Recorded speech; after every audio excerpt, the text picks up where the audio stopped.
सभा में भारी हंगामे के बीच एफसीआरए बिल को संयुक्त संसदीय समिति यानी कि जेपीसी के पास भेजने का प्रस्ताव पास हो गया है। प्रस्तावित जेपीसी में कुल 31 सदस्य होंगे। 21 सदस्य लोकसभा से और 10 सदस्य राज्यसभा से शामिल होंगे। एक रिपोर्ट देखते हैं। एफसीआरए है क्यों लाना चाहते हैं? केवल माइनॉरिटी को दबाने के लिए, केवल अपना स्वार्थ सिद्ध करने के लिए। बिल पढ़ने से पहले ये राय बना ली है विपक्षी। We are very simple on the FCRA bill. We want a complete withdrawal of the FCRA bill. विपक्ष को बिल से मतलब नहीं, विपक्ष को जनता की प्रगति से मतलब नहीं, विपक्ष को संसदीय परंपराओं का सम्मान करने से कोई लेना देना नहीं।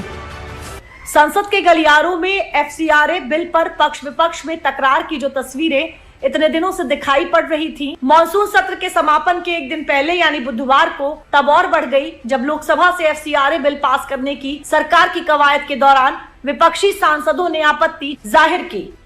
Sir, this legislation is clearly for targeting NGOs and minority institutions, those who are doing good work. सभापति महोदय, जो सरकार एफसीआरए ला रही है इसके खिलाफ में हम पूरे विपक्ष के लोग हैं। अखिलेश जी को मैं चुनौती देता हूँ, इस एफसीआरए बिल का जो प्रावधान आया है इसमें एक भी प्रावधान ऐसा है आप दिखाइए जो कोई भी माइनॉरिटी का खिलाफ है। ये सर सरासर झूठ बात फैलाया जा रहा है देश में, किसी माइनॉरिटी को टारगेट करने का सवाल ही नहीं है।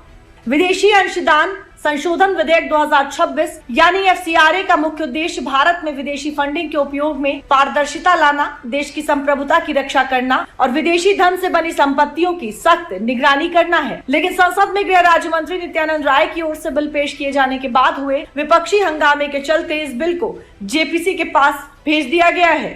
मेरे विचार में निर्णय हाँ वालों के पक्ष में हुआ है, हाँ वालों के पक्ष में हुआ है, प्रस्ताव स्वीकृत हुआ।